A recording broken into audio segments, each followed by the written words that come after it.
કેવીની class YouTube ચેનલમાં આપ સરે મિત્રોનું હું દિલથી સ્વાગત કરું છું।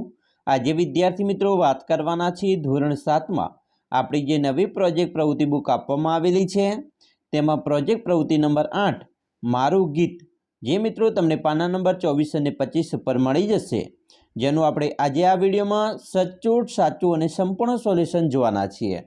તો ચાલો વિદ્યાર્થી મિત્રો વિડીયોની શરૂઆત કરીએ। તેના પહેલાં તમે ખાસ કરીને ચેનલમાં નવા છો તો ચેનલને મિત્રો અવશ્ય સબસ્ક્રાઇબ કરી વિડીયોને લાઇક અને શેર કરવાનું પણ ન ભૂલતા।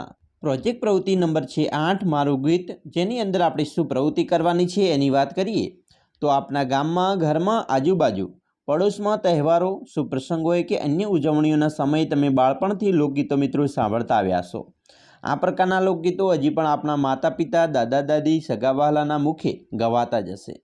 આવા સ્થાનિક લોકગીતો જે કોઈ પુસ્તકમાં ન હોય પરંતુ માત્ર આપણા ગામમાં સ્થાનિક રીતે જ ગવાતા હશે, તો આવા લોકગીતો પૈકીનું કોઈ એક લોકગીત આપણે નીચેના ભાગમાં લખવાનું છે।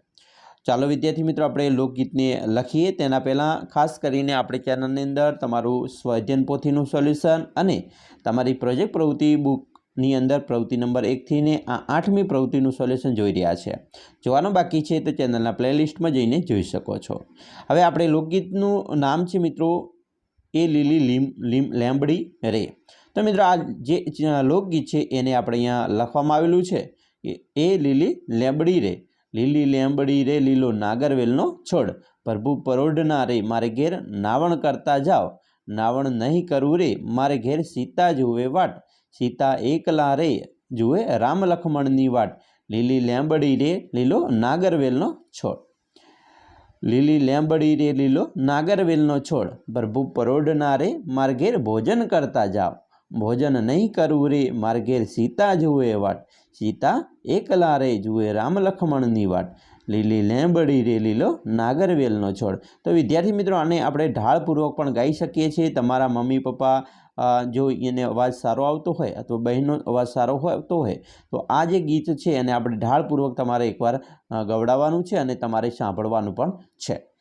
હવે આ લોકગીતમાં શાના વિશે વાત કરવામાં આવી છે એના વિશે પણ જોઈએ તો મિત્રો ભગવાન મહેમાન થઈને ભક્તના ઘેર ગયા છે, પણ એને પોતાને ઘેર જવાની ઉતાવળ છે।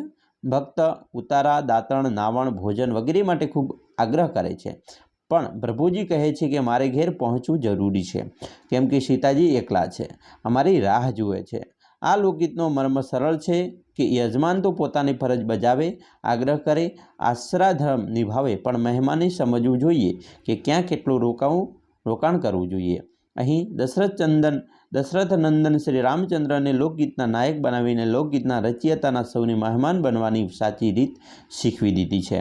બહાર ગયેલા પતિને એ યાદ હોવું જોઈએ કે ઘરે પત્ની વાટ જુએ છે। એ વાત અહીં રામ સીતાના પાત્રો દ્વારા સમજાઈ છે।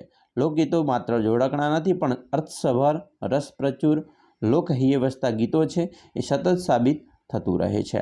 તો આ વિદ્યાર્થી મિત્રો આપણે વાત કરી તમારા લોકગીત જે મિત્રો પ્રવૃત્તિ નંબર 8 છે તેનું સોલ્યુશનની। અહીંયા તમારી સહી કરવાની છે, વાલીની સહી કરાવવાની છે, તારીખ અને શિક્ષકની સહી કરવાની છે। તો વિદ્યાર્થી મિત્રો અમે આશા રાખીએ છીએ તમને આપણો વિડીયો ખૂબ જ ગમ્યો હશે, અને વિડીયો ગમ્યો હોય તો મિત્રો લાઇક, શેર અને સબસ્ક્રાઈબ કરવાનું પણ ન ભૂલતા।